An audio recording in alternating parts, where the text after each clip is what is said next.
लूत ने कहा कि ऐ मेरे परवरदिगार, इन मुफसिद लोगों के मुकाबले में मुझे नुसरत इनायत फरमा। और जब हमारे फरिश्ते इब्राहिम के पास खुशी की खबर लेकर आए तो कहने लगे कि हम इस बस्ती के लोगों को हलाक कर देने वाले हैं कि यहाँ के रहने वाले नाफरमान हैं। इब्राहिम ने कहा कि इसमें तो लूत भी हैं। वो कहने लगे कि जो लोग यहाँ रहते हैं हमें सब मालूम है, हम उनको और उनके घर वालों को बचा लेंगे बजुज उनकी बीवी के कि वो पीछे रहने वालों में होगी। और जब हमारे फरिश्ते लूत के पास आए तो वो उनकी वजह से नाखुश और तंग दिल हुए। फरिश्तों ने कहा, कुछ खौफ न कीजिए और न रंज कीजिए, हम आपको और आपके घर वालों को बचा लेंगे, मगर आपकी बीवी के पीछे रहने वालों में होगी।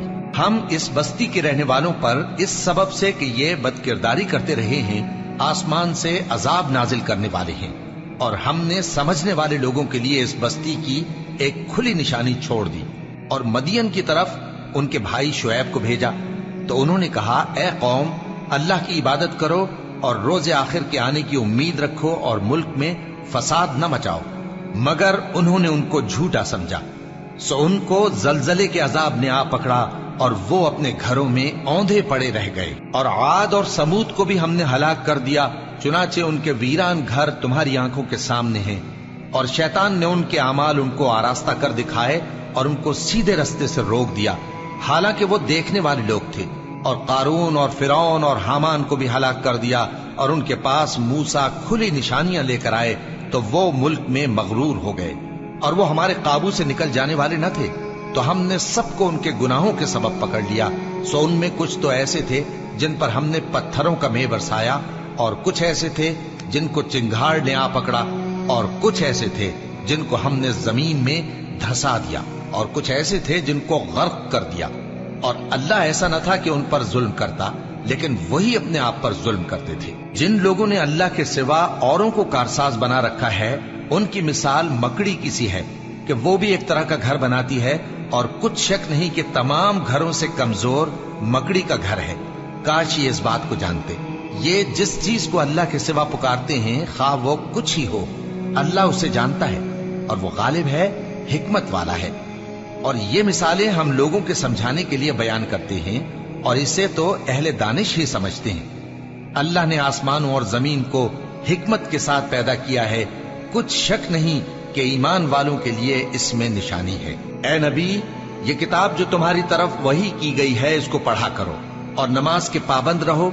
कुछ शक नहीं कि नमाज बेहयाई और बुरी बातों से रोकती है, और अल्लाह का जिक्र सबसे बड़ा है, और जो कुछ तुम करते हो अल्लाह उसे जानता है।